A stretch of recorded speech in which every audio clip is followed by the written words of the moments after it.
Complete game coverage of the Cougars is right here on the KSL Sports Zone. It's a Big 12 title game showdown for Kalani Sitake and the Cougars as they square off against Texas Tech for a spot in the college football playoff. Exclusive Big 12 title game coverage on the Zone is presented by JCW's, the Burger Boys, quality and a lot of it. This is Hans Olsen and Scotty G, presented by Mountain Land Supply on 97.5, the KSL Sports Zone. So excited to kick off the Cougar 2 hours with the legend, the king of all voices, the man that makes the magic in the booth for the BYU Cougars, the great, the one and only, Greg Wrubell. Greg, how are you, buddy? I'm great. I wouldn't be what I am without you, Hans. Great to be with you today and always. Oh, man, it's so great to hear your voice. And I saw the picture you put out of the booth and the angle of the field, and I'm sitting here by Tyler, and I can't even think straight because I can't wait to be in that booth and be on the field. Just talk about the nest, how the field looks, and is it the same booth that you've called a couple of the other games from in that stadium? Yeah, certainly the Oklahoma game. I'm trying to remember. It felt like for the TCU game, since it wasn't a postseason game, it wasn't one of those special games like Oklahoma was. It might have been closer to the middle, but I tend to believe it was the same as well. So at AT&T Stadium, you're pretty high. You're way up in the corner. Quite frankly, for radio, it's suboptimal. I mean, when you're radio, you kind of have to see, pretty much everything at the best angle possible because you are the eyes for your audience, and it's great where you're between the 30s at least. And we've had some venues, Hans, that haven't been that, but they haven't been too far outside the 30s. But this is very different. This is behind an end zone, high up in a corner. Have his work cut out for him on Saturday morning, as will we. You'll have the binoculars firmly affixed to your eyes throughout, and you'll be tempted to call the game off the big screen that extends across the field. But it's awesome. It's a great venue. It's an unbelievable setting, and it's an awesome game. And so you don't quibble too much. But yeah, if you're a radio guy and could have your druthers, you'd want to be somewhere between the 30s, kind of mid-level. And this one, it's just not that case. I think but we're not we're in the same booths that that the Cowboys and their opponents and Spanish radio use up in that corner too. So that's kind of the way it is. A lot of NFL venues have gone that way. They've kept the prime real estate for hospitality in the middle, and they've kind of pushed the broadcasters in, at least the radio broadcasters, to the corners, which is ironic because radio is kind of where you need to have the best possible vantage point. Long answer to your question: yes, I think it's the same booth I was in previously. And look forward to getting in there Saturday morning and seeing how it all feels in person. But it should be a blast either way. It's going to be a blast. And speaking of a good venue, it's now being reported that venue is sold out. And I was sitting here kind of having a conversation with Tyler and Lloyd and talking about being there in Dallas at the Cotton Bowl against Kansas State. I felt like it was 80-20 BYU fans. I know Texas Tech is very close, drivable distance, and I'm sure they're buying up a ton of tickets. But how do you feel about the Cougar Nation making the trip to Dallas and a lot of Cougar Nation that lives in Dallas? What do you think that stadium's going to look like come Saturday morning? Well, whichever tickets were available for BYU fans to buy, they bought. I mean, there's no doubt that BYU will represent well. Yes, Texas Tech is the more proximate team. It's a much easier get to for them. But, it's not like everyone's coming from Utah for this game either. We already know that, if anything is around Texas, BYU fans are going to find their way there. So I look forward to an outstanding atmosphere. And I think the Big 12, if all goes well, I might be seeing a few BYU Texas Tech matchups over the years to come. Both Joey McGuire and Kalani Sitake both got extended yesterday. Both have strong footings in terms of resources, and so this may not be the last time they meet in a postseason. Certainly, you want to see BYU in that game as frequently as possible. But just the fact that BYU got to this game in year 3 of the Big 12. What a major accomplishment. The fact that BYU tied for first in this league in each of the last 2 years after just 1 year of a runway. Amazing. What BYU's done in a power conference setting, going 22-3, 15-3 in the league over 2 years of power conference football, coming right out of the independent ranks, basically with only 1 year to kind of get your feet wet. it's an incredible accomplishment, and it has to be honored and respected. And even if BYU doesn't find itself playing in the college football playoff in either of these last 2 years, they certainly prove themselves worthy on a national scale, even if the committee or the national media don't properly recognize it. And yet, with all that said, Hans, I'm looking at this game Saturday as a playoff game. It's a play-in game in a lot of ways, right? I mean, BYU knows they win and they're in. If they don't win, we've already seen how the things look with the committee right now. So I think the playoffs already begun for BYU. And normally in a true play-in situation in other sports, you're playing a team that's kind of on the periphery, on the fringes of trying to get into the playoff. It so happens BYU has to be one of the best teams in the country in their play-in game, which is different from a true play-in, if you will. And Texas Tech, I mean, they're right there. I mean, their numbers. You go through them, where do you find a soft spot? Where is the Texas Tech soft spot? Where are they not very good? You have to really, really strain your eyes to find an area where Texas Tech isn't exceptional. And if there's one area where BYU could maybe hope to have a difference this Saturday, Hans, I think that BYU, when it's going well, and the first game in Lubbock was not a good offensive game for BYU. LJ Martin was still not himself yet. But I think, Texas Tech, if it lacks anywhere, the offense probably lags a bit behind the special teams and certainly behind the defense. As good as BYU's defense is, Texas Tech's defense is elite. And even if LJ were at full speed that last time, how many yards would he have gotten? Because Texas Tech is the number one rush defense in the country.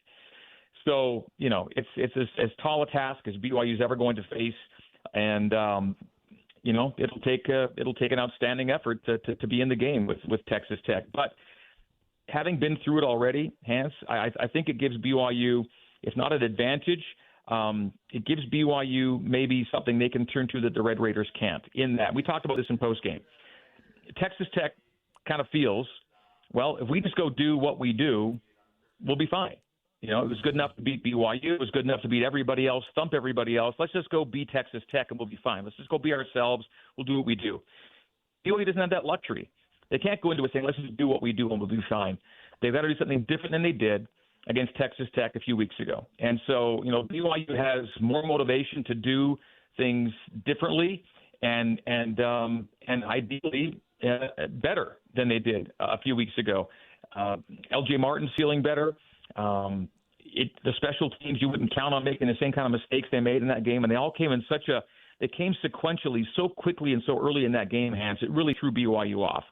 And so by the end of the day, there you see BYU at minus 18 yards and average starting field position margin, minus 3 in turnover margin. Those two numbers alone, you're dead. You're dead. Mm-hmm. You can't win that game. And so if they just flip those two numbers, Hans, I'm looking for that. If they can just play even or a little plus in average starting field position, and if they can be even or plus in the turnover margin, their chances to beat Texas Tech go up exponentially. Agreed, totally agreed. I know that we got to wait until this evening to see our initial reports for injuries and availability, but Chase Roberts has been a name that everybody's been looking at. We saw Austin Liusa go down on the field last week. He did come back in the game. He came back, yeah. Do you have any insights into potential the potential usage of a Chase Roberts or maybe an Austin Liusa? Well, we'll wait for the reports, but I mean, I think these weeks have given enough time for guys like Chase Roberts and Waylon Lapuaho and even Sione Moa to I think feel being close to back in the mix. Let's wait till what we see online tonight when the reports come out. But I think enough weeks have passed. You can start thinking about maybe seeing those guys back on the field, and it would be the perfect time for BYU, as tough as the task is going to be on Saturday. So nothing determined yet, but I'm going to look to see if those names pop up in something less than doubtful or out this week. We've seen Sione out for so many weeks, hasn't played a conference game, and wouldn't it be nice if he finds himself able to get back on the field at this time? Chase, I think the hope last week, Hans, was that if they sit him against UCF, they could play him against Texas Tech. And then Waylon Lapuaho, when he was injured, I don't think it was considered to be a season-ending injury. And so I think the door was still open for Waylon as well. And so those three names, again, nothing firm yet, but those three names would be three really, really important names to have back for this game on Saturday. Yeah, I totally agree with that. All right, so Greg, you kind of went through the success of BYU over the last 2 years, and we saw that lead to the pinnacle, which went down yesterday evening, the announcement of Kalani Sitake and his extension. If you would, just give us your thoughts. And I know you build great relationships with these coaches. I've talked to Bronco. Bronco absolutely loves and adores you. I know you were close with Lavelle. I know you've been close with Kalani. Getting to see a friend of yours with this extension, what does it mean to you, and what do you think that this extension means to BYU? Well, what it means to BYU is they can expect to have Lavelle Edwards type longevity with a guy who most closely embodies Lavelle as a person and a person of importance to the program. I think he's that big. I think the commitment to Kalani is unprecedented, and I think his commitment to BYU will be reciprocal. It's great that his name gets brought up for big time jobs because that means he's having big time success. But I think what BYU's done now is put him in a realm, and you know, I don't think the specifics are necessarily the be all and end all here, but I think they put him in a realm and his program in a realm where there won't be too many other programs that can come and say we can do what BYU can't. I think he should feel from this point forward that BYU can give him and his program everything it needs to succeed at the highest levels and levels commensurate with those teams in the Big Ten or the SEC. And if you have that, plus everything else Kalani values about the BYU program and about Cougar Nation, you've got a really good situation. And I don't think we're going to be doing this every year, Hans. I don't think this is going to be an annual exercise. I think this is a moment in time. I think there are certain programs that spotted openings to take a run, but I don't think this is going to be something we have to deal with every year. And I think the size of the commitment and the measure of the commitment that the school have made to Kalani and his staff and his players will have to ensure that. And so, I think as long as he keeps winning games at the clip he's been winning games, and I don't think that should change in the years to come, I think you've got someone that can be here essentially as long as he wants to be. And I hope Kalani's the coach as long as I'm doing this. That would be my hope. And I know you as a teammate of his and a friend of his have to feel the same way, that you'd like to work with nobody other than the guy we get to work with right now. And you're right. I mean, BYU's been blessed with great head coaches and great coaches to work with. Bronco's right in that mix for me. I mean, those were really enjoyable years with Bronco Mendenhall, and I learned a lot from him about how to do my job and what matters in football. I was still young when Lavelle was the head coach, but all those years on the sidelines that I spent with Paul James, those 9 seasons, those were Lavelle Edwards years. And I got to walk the field and be around him pregame, halftime, postgame, and get the full Lavelle Edwards experience for someone who was not a player. And so, yeah, I consider myself super fortunate to have this run of great men to work with and be around. And I think Cougar Nation and the BYU football program is going to benefit immensely from this latest commitment to Kalani and his staff. Greg, as I saw the videos come out yesterday of the announcement and then his press conference and some of the tears that he shed for fans, his players, his family, and then seeing the announcement that he made to the team on the field, there was a worry that this could be a distraction. After watching all the videos, seeing the players' reaction, don't you feel that this could be as much of an inspiration as it could be a distraction?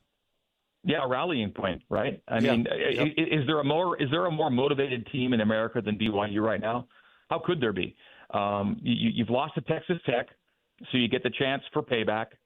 You know what's on the line. It's win and you're in. Right? You can't trust the committee at this point. And then you just got your guy for the foreseeable future. And early in the week, there were questions whether that would be the case or not. And so it came early enough in the week that they can get a regular work week in with no distractions now. I think Monday they might have been a little bit maybe off kilter, just wondering how serious this thing was. Maybe even into yesterday, the thoughts, is this going to happen or not? And then it comes early enough in the week that you can go full effort and full focus. And now you're kind of doing it, to support Kalani and show everybody that this commitment was grounded in something that can be translated into success on the field on Saturday. And so, yeah, I think BYU is going to be the most motivated team in the country this weekend for those big reasons, and having Kalani be part of it, I think can only help to inspire his program. This extension, only helps to inspire his program and his players this week.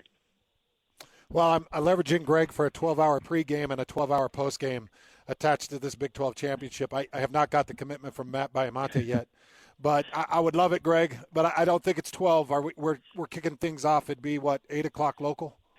It'll be 8 o'clock local, and, we tend to put together between a 7.5 and an 8.5 hour broadcast. And I think Saturday will be certainly in the same realm there. It'll be a fantastic day of football, and just to be in this position is extraordinary. When you were independent, 3 years ago, in fall of 2022, you were finishing your last year of independence. You flash forward just 3 years, and you're the team with the most wins and the most league wins in the Big 12 Conference over the last 2 years. You're tied for first in the league in each of the last 2 years. And after losing out on tiebreakers last year, you get into the big game this year. And if BYU wins, the Big 12 will be a two-bid league. And I'd love to say, even if BYU lost, the Big 12 will be a two-bid league, but we can't say that right now. Last year, I draw a lot of comparisons to BYU and SMU, right, from last year. SMU went in as an 11-1 team to the ACC title game, lost to Clemson. Even with that second loss, the committee put SMU in. SMU's benefit was it was 3 spots higher in the rankings, I believe, than BYU is right now. And you could argue that the fairness or unfairness of that. Certainly BYU shouldn't be behind 3 two-loss teams, but that's the way it is.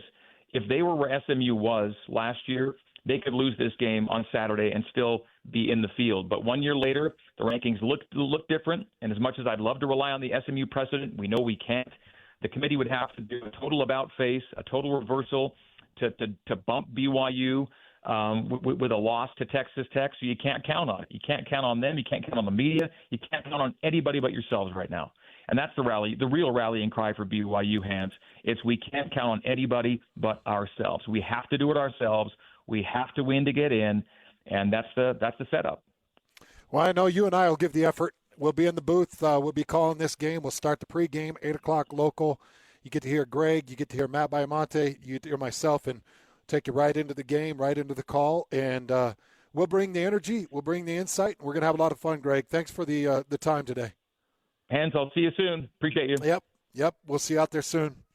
I catch a flight Friday. It'll be right after the show, 4:25, fly out to Dallas, wake up early Saturday morning, start that pregame, take you right into the coverage of the game. We got a lot more coming up. This is going to be a busy show. Mitch Juergens is going to join us, and so much more, keeping it all BYU all the time for your Cougar preview show right here on 97.5 DKSL Sports.